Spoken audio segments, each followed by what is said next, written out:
En Capital Radio, Atalayar. Las claves del mundo en tus manos. Con Víctor Arribas.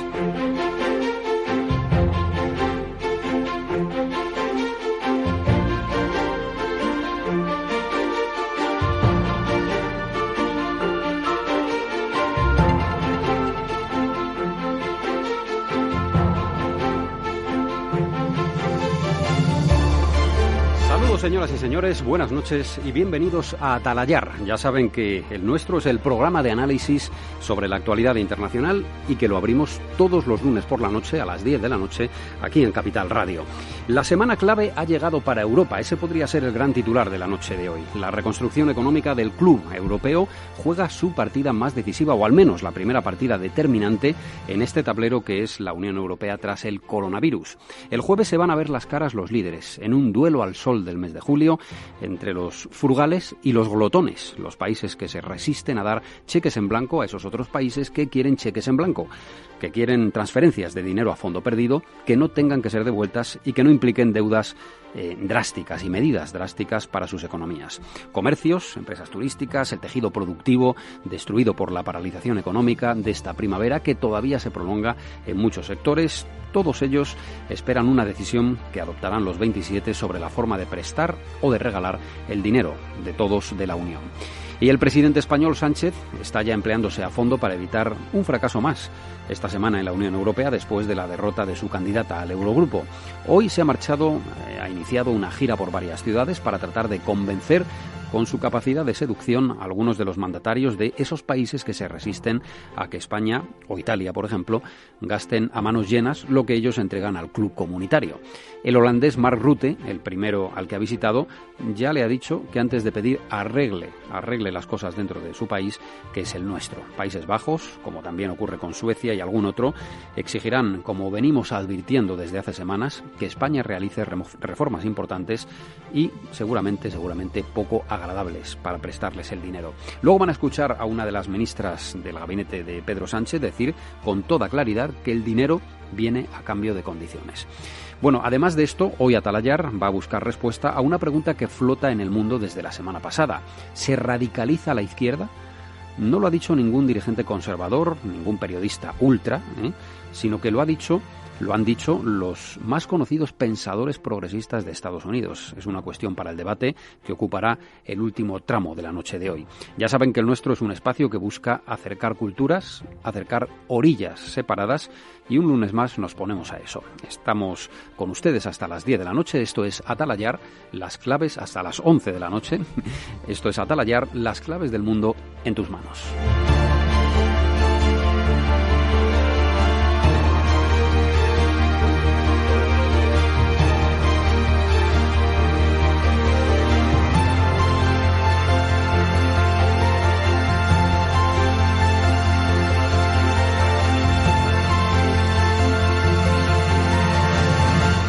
Atalayar, con Víctor Arribas.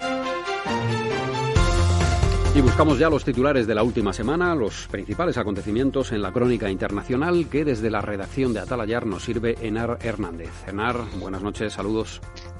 Buenas noches, Víctor. Arranca una semana clave para Europa con la celebración del Consejo Europeo y el debate sobre el plan de reconstrucción de la economía con 750.000 millones de euros en juego. Sobre la mesa de las negociaciones, el endurecimiento de las condiciones para los países que quieran optar a él, como España, que ha sufrido un revés con la derrota de Nadia Calviño en la presidencia del Eurogrupo. En el programa de hoy también analizaremos la situación en Francia a un día de que se celebre su fiesta nacional y el panorama político que se abre con el nuevo gobierno liderado por Jean Castex. En Europa preocupa además el avance de la ultraderecha en algunos países, como en Polonia, donde el ultraconservador Duda ha ganado las elecciones. Fuera del viejo continente tenemos que destacar el contagio por coronavirus del presidente brasileño Jair Bolsonaro y la imagen que ha dado la vuelta al mundo: el mandatario de Estados Unidos Donald Trump llevando una mascarilla por primera vez en público en una visita a un hospital militar este sábado, el mismo día que se batía el récord de contagios en el país con cerca de 70.000 nuevos casos.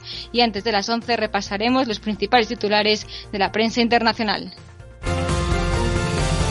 Atalayar, con Víctor Arribas en Capital Radio. A las 10 de la noche y 10 minutos, 9 y 10 en las Islas Canarias, saludamos ya al director de atalayar.com, Javier Fernández Arribas. Don Javier, buenas noches. Buenas noches a todos. Bueno, la última noticia internacional de interés o de importancia es esa jornada electoral en Polonia. Es preocupante que el líder ultraderechista, al menos es la etiqueta que se le pone en todos los medios, en la mayoría de los medios, haya sido el que finalmente ha ganado y parece ser que va a poder formar gobierno.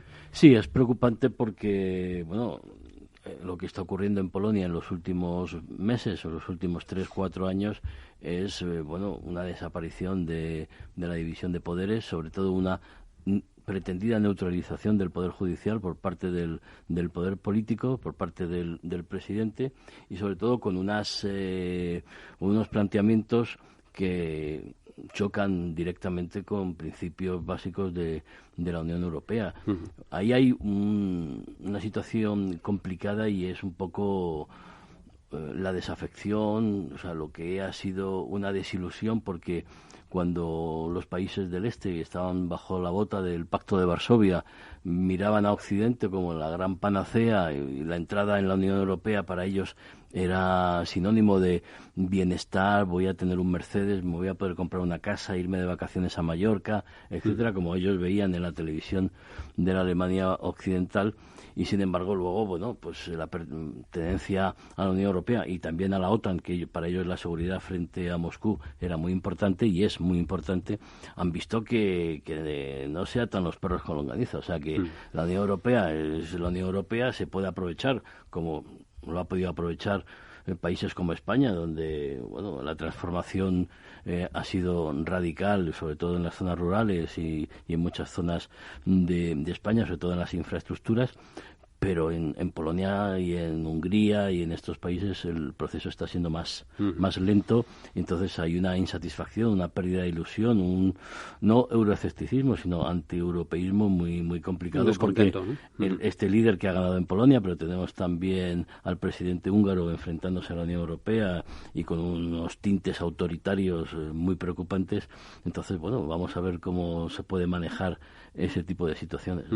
Bueno, pues entre otras cosas, porque es, como decimos, de carácter ultraconservador, Andrzej Duda, el presidente que va a ser presidente de Polonia, defiende los valores católicos, defiende ideas contrarias a la comunidad LGTB, o sea que es muy polémico, pero es que además es contrario a lo que él denomina los burócratas de la Unión Europea, y es de ellos de lo que Duda denomina los burócratas de lo que vamos a hablar ahora, ¿no? Porque que sea católico, dígame usted, no pasa nada. Yo creo que en eso España no es una etiqueta negativa en también absoluto, somos católicos más o menos practicantes, pero también hay otros países, en Italia son católicos, etcétera, y no hay ningún tipo de problema. Lo que sí es imprescindible es que se asuman los principios y valores de la Unión Europea, lo que es la división de poderes, lo que es la democracia, lo que es la libertad de expresión, la libertad de mercado, lo que es la libertad para los partidos políticos, la actuación del Poder Judicial con una independencia más o menos garantizada. Hombre, sabemos que todo esto puro y divino no existe, pero por supuesto que menos que un respeto básico a lo que son las reglas de juego. Y no es solo recibir dinero de la Unión Europea y luego yo hago lo que quiero, ¿no? Que en esos países pues también están viendo que hay cierta resistencia en las locomotoras de la Unión, como puede ser Francia, Alemania, Italia o incluso España, en facilitar unos fondos que luego puedan ser destinados a otro tipo de destinos. Algo que quizá pueda ocurrir en España, ¿no? Bueno, vamos a ver cómo desconfianza por eso. A ver cómo se reparten los fondos, porque estamos en la semana clave de Europa, ya se lo decíamos. Europa es el centro de atención, por supuesto, de los países de nuestro entorno, pero seguramente también en lo que hace a la materia económica, el centro del mundo estos días.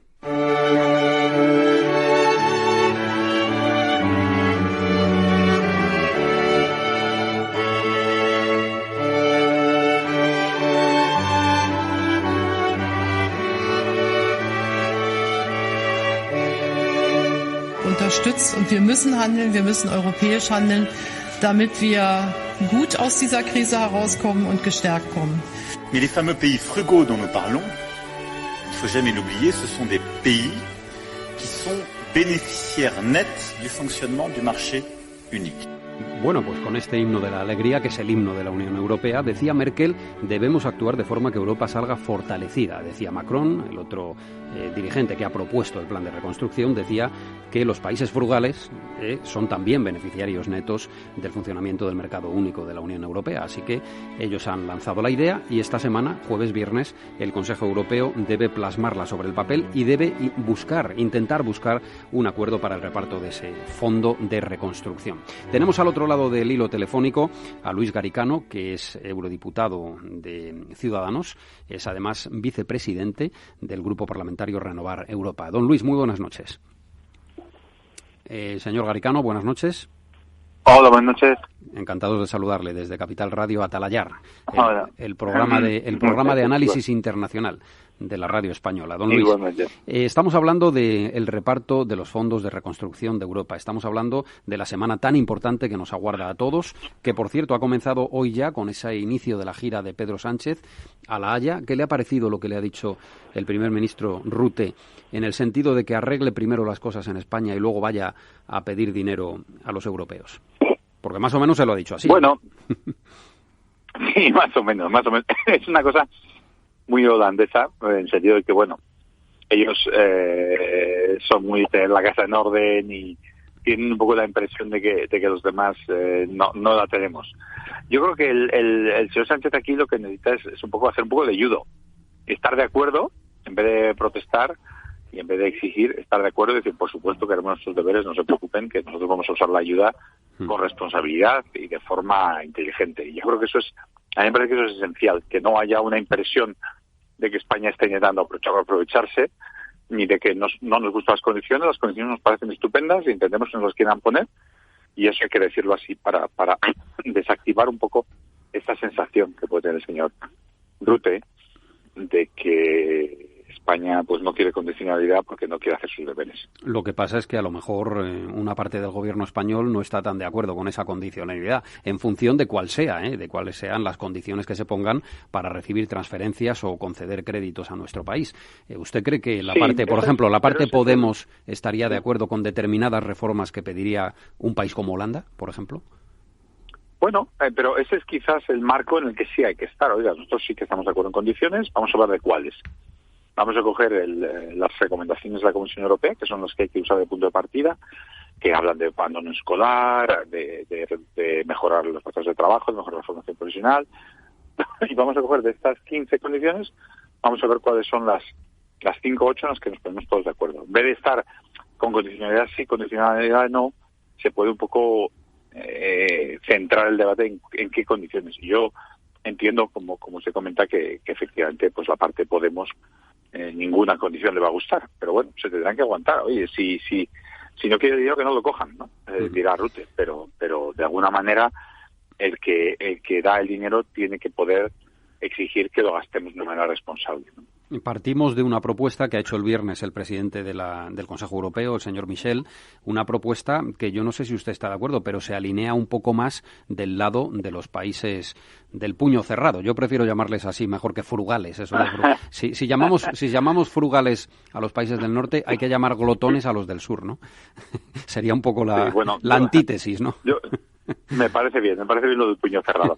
Yo diría que la propuesta tiene un problema que en el Parlamento Europeo nos preocupa, y nos preocupa la tendencia, pero nos preocupa la dirección en la que va, y es el hecho de que va a sustituir todo el gasto de innovación y de futuro del presupuesto europeo con este fondo de reconstrucción. Entonces el presupuesto europeo se va a quedar para cohesión y política agrícola, y va a añadir este fondo de reconstrucción con más dinero del que hay ahora para gastos de futuro, de innovación, verdes y tal. Pero con la idea de que, claro, el fondo de reconstrucción va a desaparecer en 3 o 4 años, pues al final el presupuesto europeo se va a quedar cojo, ¿no?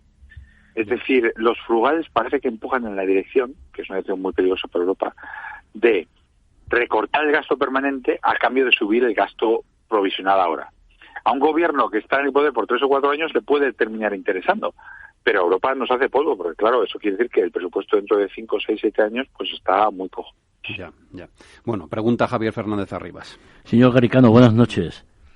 Hola, a ver qué tal. Hablábamos antes de que a Podemos le pueden gustar más o menos las reformas que pueda plantear Europa. ¿No será que a Europa no le gusta nada que Podemos esté en el gobierno de España, igual que no le gustaba nada el gobierno de Grecia cuando estaba el señor Tsipras? Y sobre todo con las consecuencias que hubo. A ver, creo que se nos ha ido la comunicación justo en este momento. Intentamos recuperarla con Luis Garicano, porque ese efectivamente es uno de los puntos, digamos, que se van a abordar, ¿no? La composición de los gobiernos y la parte del gobierno español que tira hacia decisiones más populistas de izquierdas, claro. Sí, porque hay lo que en Bruselas y estos países que se les denomina un poco del puño cerrado, como tú bien dices, lo que quieren es, oiga, que mi dinero se utilice de la mejor manera posible. Ahí hay una contraposición que es muy clara. Oiga, por ejemplo, a Suecia, si el mercado único no sale adelante, porque esta crisis del coronavirus se lleva por delante países como España, Italia, etcétera, etcétera, cuidado, porque la Unión Europea, el futuro puede estar comprometido, pero sobre todo su mercado único, donde usted vende el 62% de sus exportaciones. Ya nos escucha Luis Garicano, Javier. Decía no sé si me ha escuchado la pregunta de que a lo mejor en Bruselas... Si no les gusta Podemos. Estaba justo a punto de responderle. Toda razón. Yo creo que aquí nos hemos acostumbrado a algo que realmente tenemos que reconocer que es una anomalía histórica. O sea, el pensar que tenemos un gobierno, pues por ejemplo, un ministro comunista que dice que está orgulloso de ser comunista y que el comunismo tiene vigencia. Cuando media Europa, incluida la señora Merkel, el jefe de mi grupo, el señor Cholos, el rumano, ha vivido bajo el telón de acero. Y bueno, el otro día el debate con Merkel, varios de los diputados recordaban su pasado compartido con ella bajo el comunismo. O sea, tenemos una anomalía histórica en España, de eso no hay ninguna duda. Y sobre todo, además, porque seas más o menos comunista, pero quizás también por las políticas, ¿no? Por el gasto, por ese déficit que se oculta, por cómo quieren gastar el dinero. Aunque yo ponía, por ejemplo, a Grecia, la Grecia de Tsipras, que luego terminó como terminó, ¿no? Claro, al final las aventuras siempre terminan igual, ¿no? Se coge la juerga y sabe que la juerga al final termina con la resaca. Y Tsipras y Varoufakis, que no quería pagar y quería jugar al órdago, etcétera, pues terminaron los dos pues con el rabo entre las piernas y firmando lo que les puso Merkel por delante, ¿no? Entonces, efectivamente, al final o gastamos bien y gastamos con responsabilidad. A mí sobre todo me preocupan dos cosas. Una, si no gastamos con responsabilidad, va a ser un problema para nosotros. Pero segundo, va a ser un problema gravísimo para cualquier intento de unión fiscal en el futuro. Si estos programas son un fracaso, si estos préstamos son un fracaso, nunca más en Europa se va a volver a plantear una operación como la que estamos planteando ahora con el plan de recuperación desde Bruselas, ¿no? Yo creo que habría un antes y un después en el proyecto europeo, ¿no? Si esto ocurre. Si hay un fracaso en la Claro. ¿no? Imagínese la típica, pues eso, lo que nos ha pasado con los ERES y con el dinero de formación, pues el típico escándalo que esté en vez de los periódicos españoles, los periódicos alemanes dentro de 5 o 6 años diciendo cómo se gastó el dinero en España y qué pasó con ese dinero y quién se lo llevó. Esto sería gravísimo para España, pero sería terminal para Europa, totalmente. O sea, esto ahí sí que se rompería la confianza definitivamente, ¿no? Y por eso yo creo que deberíamos estar contentos con que hubiera una cierta condicionalidad y deberíamos aceptar que hubiera inspecciones, que hubiera todo el control de gasto necesario, porque al final nos conviene a nosotros tanto como le conviene a Europa. Hablando de condiciones, ya que es la palabra que desde el gobierno, en fin, se ha tratado de evitar para que no parezca que el dinero, en fin, va a obligar a hacer una serie de reformas que serían inasumibles para el gobierno del Partido Socialista y de Podemos. Una de las ministras del gobierno, la de Exteriores, González Laya, ha reconocido la semana pasada abiertamente que es imposible que se nos dé un dinero sin condiciones. No va a haber troika, no va a haber hombres de negro, porque no estamos en 2010 y eso lo tenemos también todos muy claro, pero claro que tiene que haber condiciones.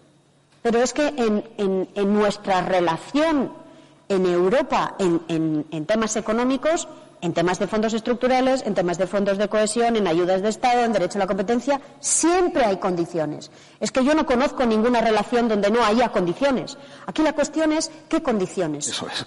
¿Cuáles van a ser estas condiciones? Ahí está la clave, ¿no? ¿Cuáles van a ser las condiciones, Javier? Sí, eso está muy bien. Eso es un discurso mucho más inteligente que han estado enfatizando de que no queremos condiciones, claro. No queremos condiciones, cuando todos sabemos qué condiciones va a haber. O sea, eso no se puede evitar.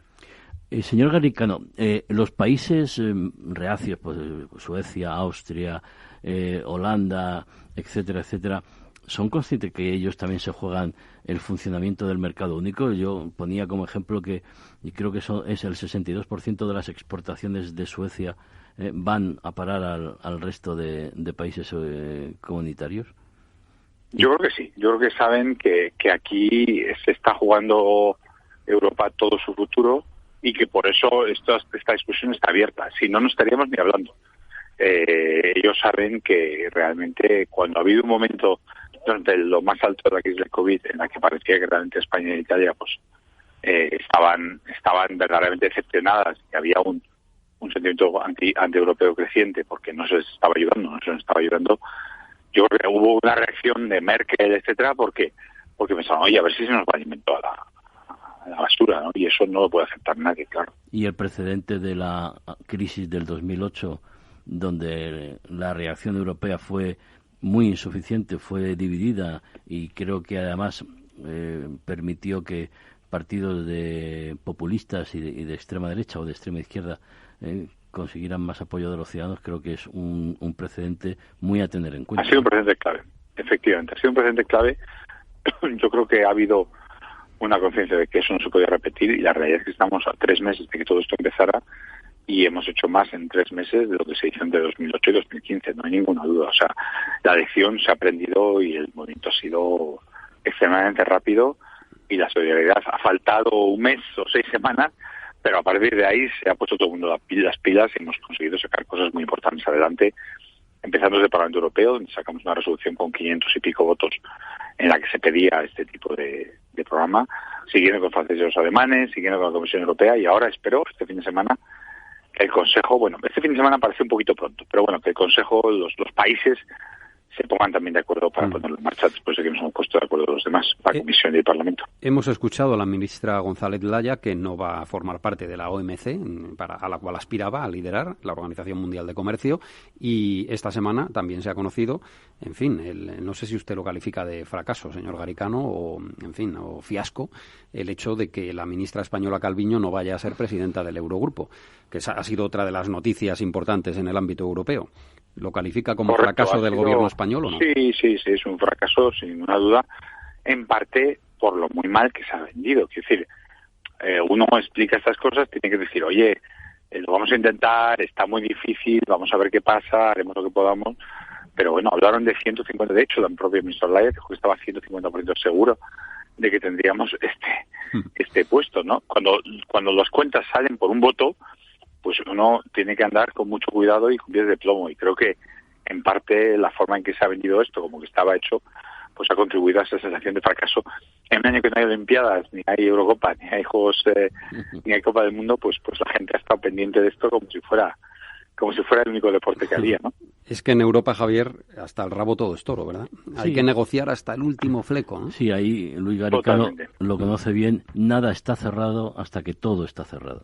Exacto. Sí, no, hay que ir con pies de plomo porque al final cualquiera que te eche una promesa, pues le hacen una mejor y cambia de opinión. O sea que hay que andar con mucho cuidado. ¿Es usted optimista de que efectivamente va a haber acuerdos sí o sí porque el futuro de la Unión depende de ello y a partir de ahí podríamos pensar ya en fructificar política exterior, política de seguridad y defensa, cooperación con los países del Mediterráneo, toda la crisis de Libia, relaciones con los Estados Unidos, tener ya actuar un poco como Unión Europea? Sí, yo sí que soy relativamente optimista como plantea. Yo creo que hay una razón para hacerlo, que realmente ha pasado más en estos 3 meses en Europa que en los previos 10 o 15 años en términos de avances institucionales.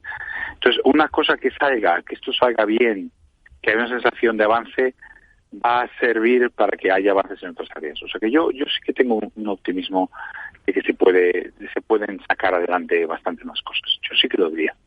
Bueno, pues... a pesar de que esté el señor Trump en la presidencia de los Estados Unidos, recuperar el multilateralismo, ese comercio internacional con una serie de reglas razonables para todos, ¿no? Eso ya sí me preocupa más. Eso lo veo menos posible, porque realmente la situación de China es estructuralmente muy complicada. Más allá de quién lidera Estados Unidos, que no, tampoco creo que la política comercial vaya a cambiar mucho, realmente aquí lo complicado es que China está en un modo muy, casi de abusón. Está en un modo de ver que hay de dominio, de apretar mucho y de ceder poco, y entonces no va a haber una situación en la que las instituciones sean las que manden la Organización Mundial de Comercio. Va a ser una situación de dos bloques principales, Estados Unidos y China, enfrentados, con Europa un poco cogida entre medios. Y eso al final a lo que lleva es a muchísimas tensiones, y yo creo que ahí hay menos posibilidades de avance, la verdad. Ahí sí que nos vamos a enfrentar a un mundo diferente a partir de ya, independientemente de que Trump gane o no gane. Vamos a asistir esta semana a un primer asalto, como dice Luis Garicano, de esa batalla por el Fondo de Reconstrucción Europeo, así que estaremos muy atentos a todo lo que ahí ocurra. Gracias, don Luis, por atendernos. Muy bien. Un saludo. Muchísimas gracias. Un verdadero placer. Buenas noches. Adiós.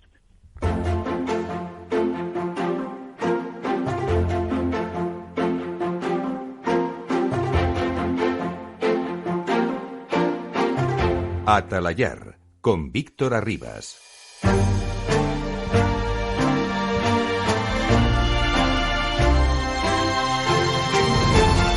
Estamos a 13 de julio, a las prácticamente 11 de la noche. Mañana es 14, por lo tanto, Javier, eso es inamovible, ¿no? Eso no hay quien lo mueva. No, afortunadamente para los franceses es el día de su fiesta nacional. Además, una fiesta nacional que últimamente la celebran con otros países.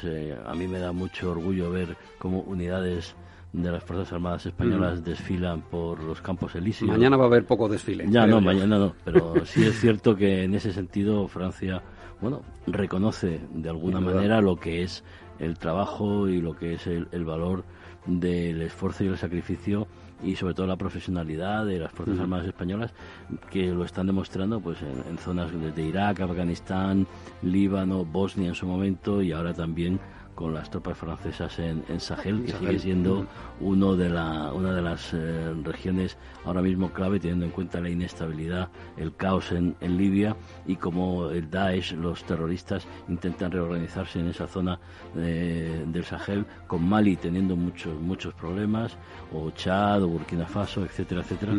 Y creo que en ese sentido Francia está teniendo una iniciativa importante ahí en el Sahel, que España respalda, pero yo creo que tendrá que ir a más. Bueno, Henar Hernández nos va a resumir la situación política en Francia a muy pocas horas, 1 hora y media, de que comiencen a celebrar nuestros vecinos franceses su fiesta nacional. Henar, adelante. El presidente francés Emmanuel Macron se dirigirá a los franceses este 14 de julio para presentar una nueva hoja de ruta para el país. La derrota de los candidatos de su partido en las elecciones municipales de la semana pasada provocó la caída del gobierno de Edouard Philippe y la entrada de Jean Castex como nuevo primer ministro.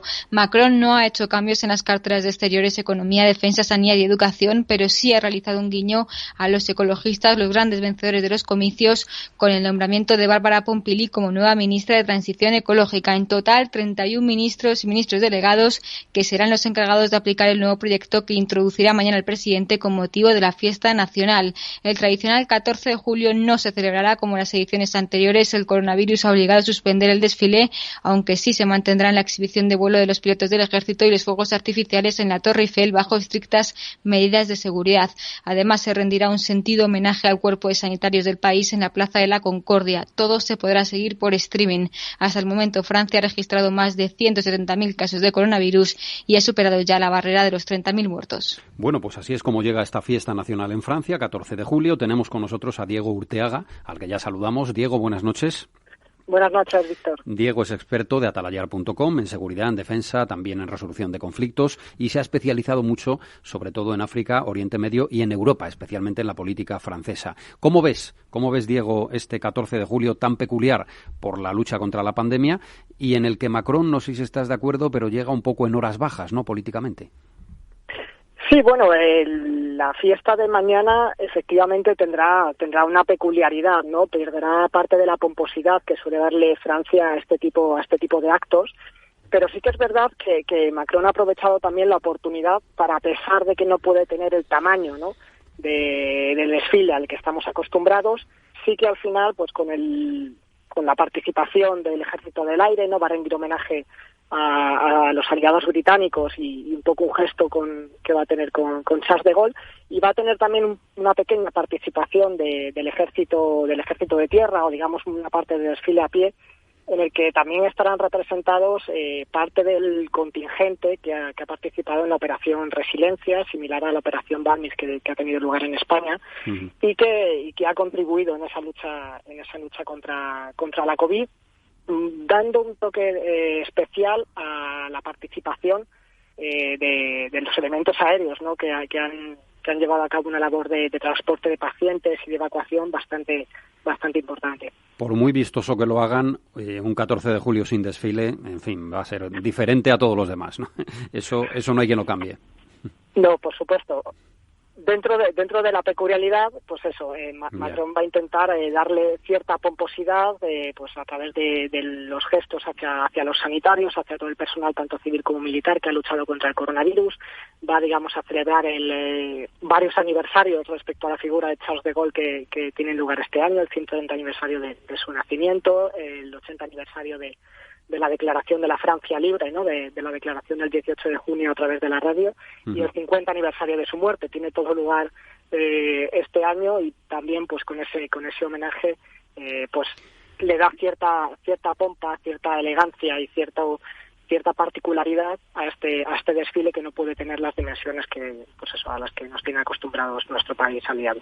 Pierde oxígeno un poco Macron, que era un poco la tercera vía frente a los dos partidos tradicionales en Francia, el Partido Socialista, el Partido Conservador. ¿Crees que pierde un poco fuerza en vista de los resultados de las recientes municipales en las que el grupo ecologista pues ha llevado, salvo la de París y alguna más importante, pero alcaldías muy potentes, y sin embargo el partido de Macron, la República en Marcha, ha quedado un poquito diluido? Bueno, es que el partido de Macron no se puede decir que no haya estado diluido desde que aparece, ¿no?, la plataforma que impulsa a Macron al Elíseo, porque le ha faltado siempre se ha comentado mucho, ¿no?, esa falta de estructura que a Macron le pesaría a la hora de afrontar unos comicios, pues como los que tuvieron lugar hace unos días de las municipales, que amenazaban ya también con la posibilidad de que en unas elecciones a la Asamblea Nacional también pudieran ser perjudiciales, salvo ese escollo, pero sí que ha sido evidente y ostentoso que la plataforma o el partido ya de Emmanuel Macron ha acusado demasiado su personalismo, ¿no?, y ha echado en falta esa falta de presencia municipal, local, que sí que partidos tradicionales que llevan mucho más tiempo en la política, como son los socialistas y los republicanos, a pesar de no tener gran representación a nivel presidencial, a nivel candidatos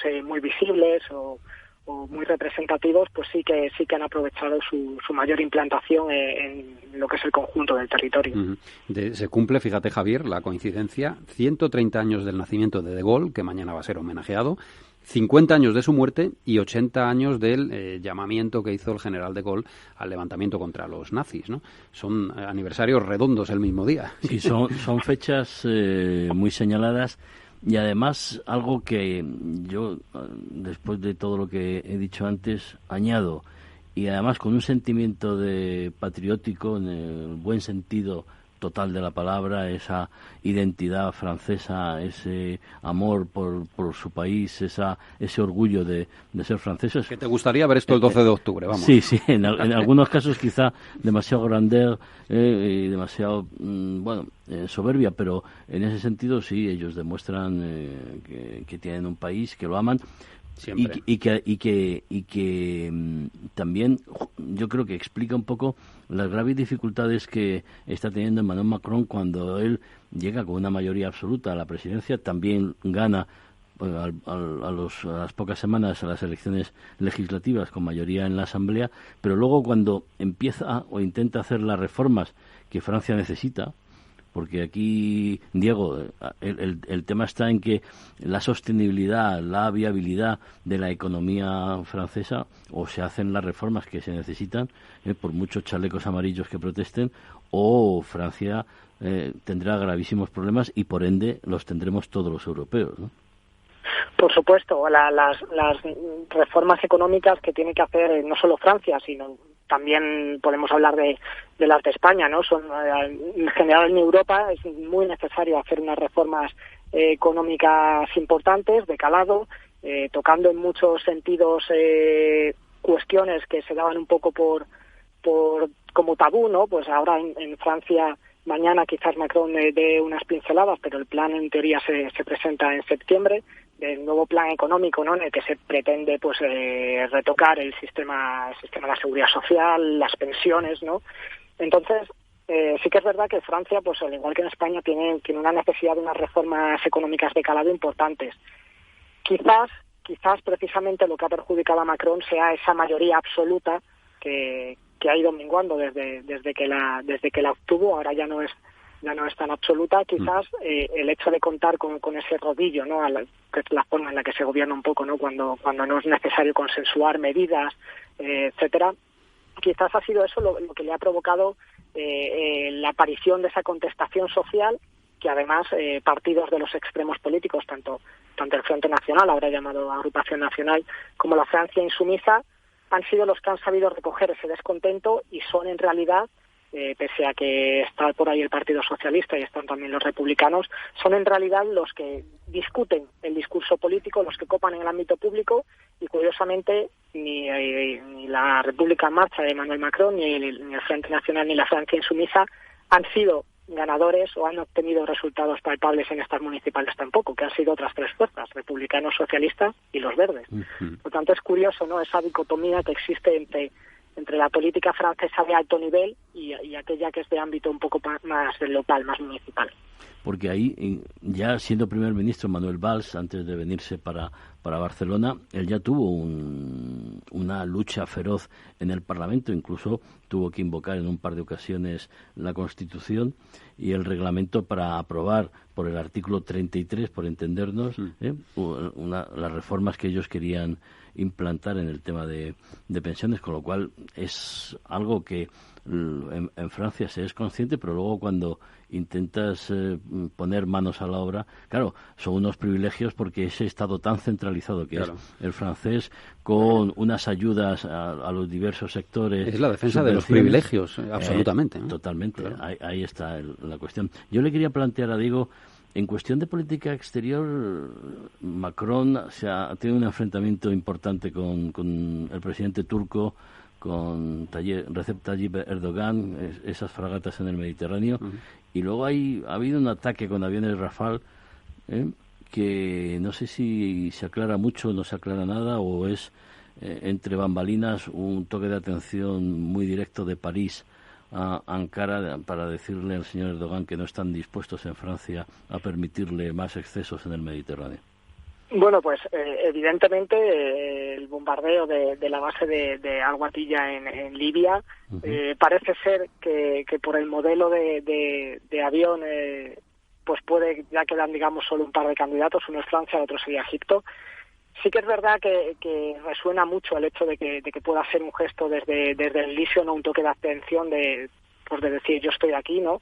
Que es algo que Francia suele, este tipo de gestos no es la primera vez que los hace y suele, pues controlar muy bien, sabe poner firmes, ¿no?, al resto de actores, pero sí que es verdad que desde fuentes, digamos, medianamente oficiales, no, o más allá, por decirlo de otra forma, de récord, sí que reconocen que ellos no tienen nada que ver con el incidente, ¿no? Entonces, bueno, parece que aunque esté hecho, no quieren mojarse del todo. Se puede entender ya como un toque de atención, no es necesario saber quién ha estado detrás, porque sea Francia o sea Egipto, ambas, el hecho en sí ya es un toque de atención a Turquía, y veremos si el presidente turco pues recoge ese guante y cesa un poco la agresividad, ¿no?, que está mostrando en el Mediterráneo oriental. Bueno, pues ahí lo dejamos. Diego, gracias por ilustrarnos este 14 de julio en el que estamos a punto de entrar. Y bueno, pues recordamos el lema con el que se celebra: una nación unida, comprometida y solidaria. Es el lema de la fiesta nacional que celebran nuestros vecinos franceses. Gracias, Diego. Buenas noches. A vosotros, buenas noches. Además de esto, hay que decir que hay un país sudamericano que está en boca de todos, y ese es Brasil. Escuchen a su presidente. Y él acabó de dar positivo. Dio positivo. Acabo de dar positivo, di positivo. Aléjate, le dice a los periodistas. Quiero mostrar mi cara y estoy muy tranquilo, gracias a Dios. Gracias a todos los que oraron por mí y me animaron, gracias a Dios.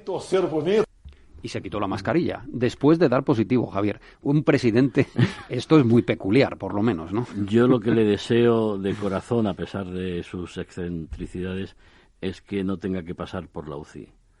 Por supuesto, que el coronavirus, lo dices por experiencia. Lo digo por experiencia, bueno, y tenemos otro caso, como es el primer ministro británico, Boris Johnson, que también, bueno, parecía que lo del coronavirus, él no le daba la importancia y la gravedad que requiere, y luego las pasó canutas en la UCI, ¿no? Nosotros luego no. ha confesado que hubo 2 o 3 días que estaba bastante grave. No colocamos etiquetas a nadie, absolutamente, ni a Bolsonaro ni a ningún otro dirigente mundial, pero es una auténtica irresponsabilidad lo que ha hecho delante de las cámaras el presidente brasileño, sea bueno, sea malo, mejor o peor. Y la política, Víctor, que está aplicando, el número de fallecidos y el número de contagios en un país que es casi un continente en América, como es Brasil, es tremendo, ¿no?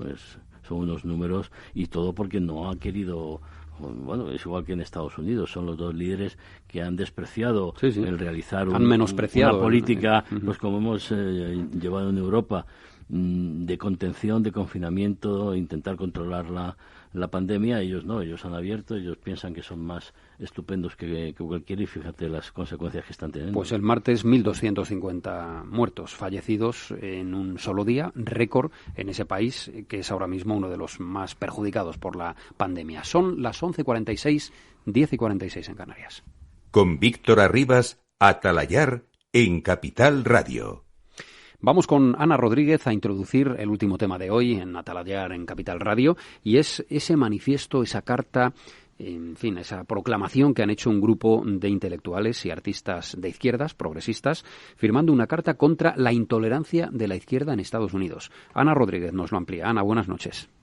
Hola, buenas noches. La misiva critica, entre otras cosas, que el libre intercambio de información y de ideas, lo que definen como la savia de una sociedad liberal, se está limitando cada día más. También han mostrado su preocupación por la intolerancia hacia las perspectivas opuestas, la moda de la humillación pública y el ostracismo. Desde sus respectivos puestos han defendido el valor de las discusiones intensas e incluso hirientes. Han asegurado, vengan de donde vengan. Estos 150 intelectuales han aprovechado esta carta para recordar que la restricción del debate, ya sea por parte del gobierno o por parte de la sociedad, perjudica a quienes tienen menos poder y reduce la capacidad de participación democrática. Si no defendemos nuestro trabajo, han asegurado, no tenemos que esperar que el público o el Estado lo defiendan por nosotros. El debate desde entonces se libra en las redes sociales. La pregunta es, ¿dónde acaba la libertad de expresión y dónde empieza la incitación al odio? Bueno, a ver si nos lo sabe comentar Santiago Mondéjar, colaborador de atalayar.com. Santiago, buenas noches. Hola, buenas noches a todos. Bueno, ahí están nada menos que Salman Rushdie, está Gloria Steinem, Margaret Atwood, está J.K. Rowling o Francis Fukuyama, entre otros muchos pensadores. Santiago, estábamos acostumbrados a que la izquierda fuera muy monolítica. ¿Esto rompe un poco esa idea que tenemos tradicional de que no se mueve nadie al lado izquierdo del panorama ideológico? En efecto, yo incluso iría un poquito más atrás. A ver, yo creo que lo que estamos viendo es un poco lo mismo que pasó en el siglo XX. Yo sostengo que el siglo XX en realidad empezó en 1917 con la Revolución Rusa, y que el siglo XXI en realidad ha empezado en 2017 con la presidencia de Trump y con el cambio de toda una serie de dinámicas internacionales, que de hecho lo que han confirmado son las tesis de Fukuyama, del fin de la historia, el fin de la ideología, que es en realidad lo que significa. Esto se ha traducido en que una parte de la izquierda se ha tornado demasiado intelectual, ha intelectualizado su ideología hasta convertirse, de hecho, en un fenómeno cuasi religioso, y ha adoptado toda una serie de prácticas que rayan en la apostasía, en la herejía, en los tabúes, de hecho, en un macartismo. Hay una izquierda que es maoísta, y ahora han sacado este movimiento, el de la cultura de la cancelación, que en realidad es el de la cancelación de la cultura. Entonces, como dices, ciertamente hay cosas que se están moviendo porque hay dos izquierdas. Hay la izquierda de la gente de a pie de calle, la gente que va a trabajar y que tiene unas preocupaciones materiales, las típicas preocupaciones de toda la vida de la izquierda, y luego hay una izquierda intelectual que está por otras cosas, está por temas de identidad, está por temas que, insisto, tienen mucho de ámbito religioso o de dogma. De pose, podríamos decir, tal vez, ¿no? Por la presencia de los medios, la repercusión que tendrá, porque fíjate, ellos aplauden lo que llaman necesario ajuste de cuentas que se produce, por ejemplo, en las protestas por la muerte del ciudadano de color, de las protestas antirracistas, pero luego dicen que eso está propiciando un radicalismo en la izquierda, que lo hemos visto en el derribo de las estatuas, por ejemplo, y en una certitud moral cegadora. Rayana en la violencia en muchos casos, hay que decirlo también. O sea que aquello contra lo que combaten es de lo que adolecen, ¿no? Sí, hay un maoísmo. Mira, y por eso creo que es importante verlo desde el punto de vista de la religión, de la conversión hacia una especie de movimiento moralista y religioso. A ver, cuando lo que sostenía Fukuyama era que una vez que en realidad era Huntington, a raíz de esto, es que una vez que se acaban las ideologías, lo que te queda es la guerra cultural. La guerra cultural es una guerra de etnias, de tribus y de credos.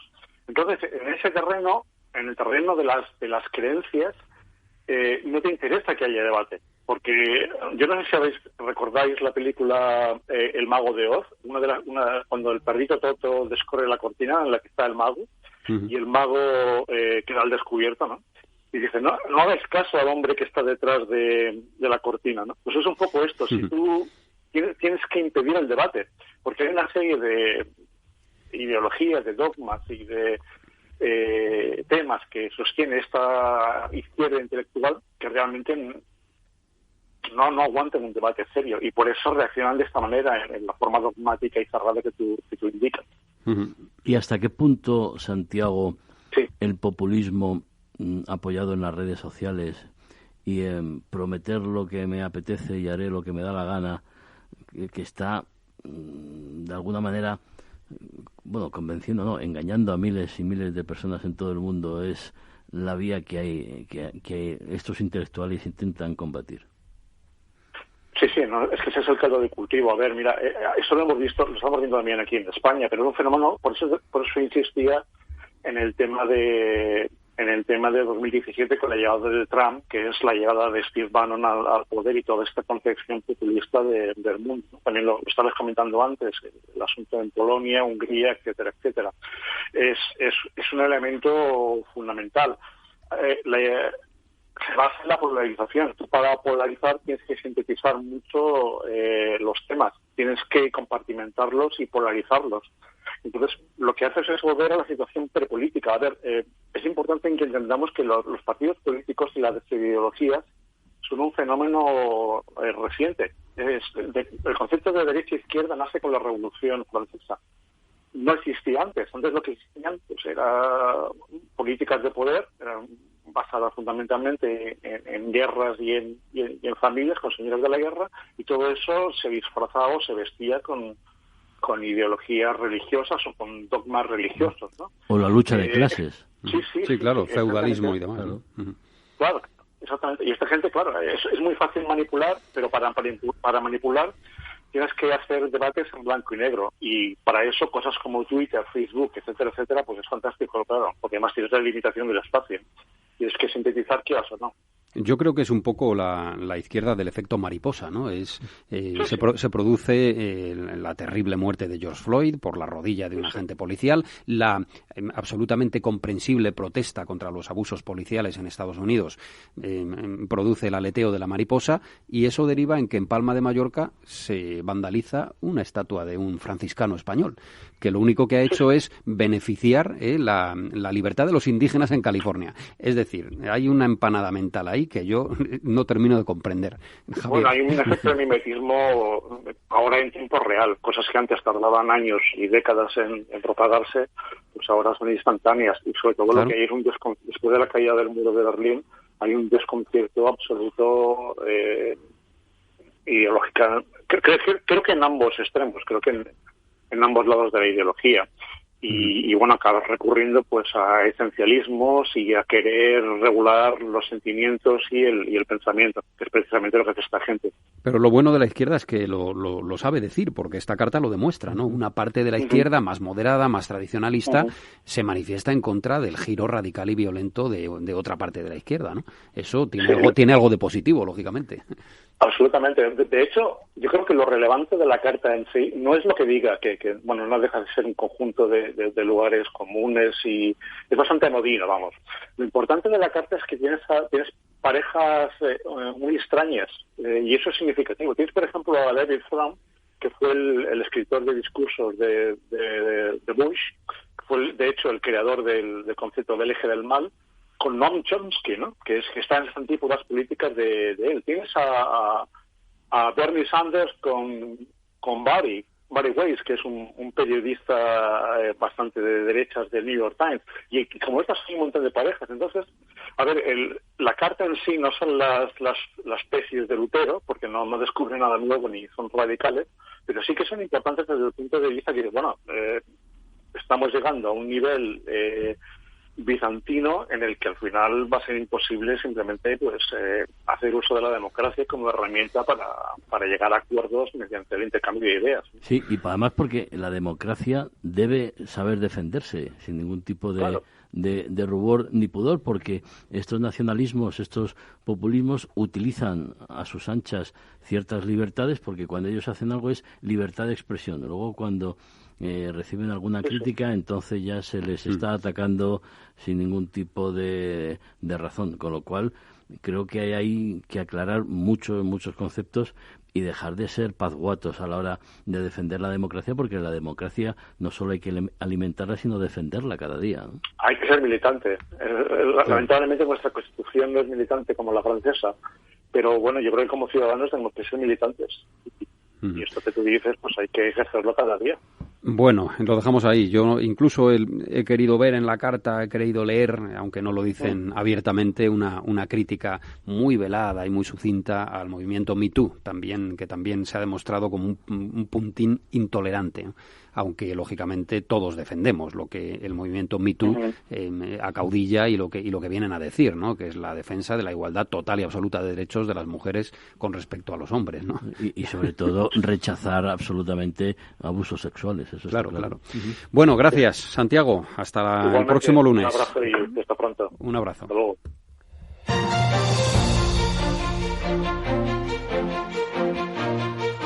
Bueno, a esta hora de la noche en atalayar.com tenemos, por ejemplo, la noticia del día en nuestros vecinos de Marruecos, que es el cierre casi total de Tánger, Javier, por los rebrotes que allí se están produciendo, ¿no?, en la ciudad. Sí, Marruecos tomó decisiones muy rápidamente cuando comenzó la pandemia y, bueno, ha visto que tenía ciertos rebrotes en Tánger y ha decidido confinar la ciudad, además de decidir que abría sus fronteras el mañana, 14 de julio, menos Ceuta, Melilla y las entradas por los puertos españoles. Y con España sigue cerrada la frontera. No hay paso del estrecho.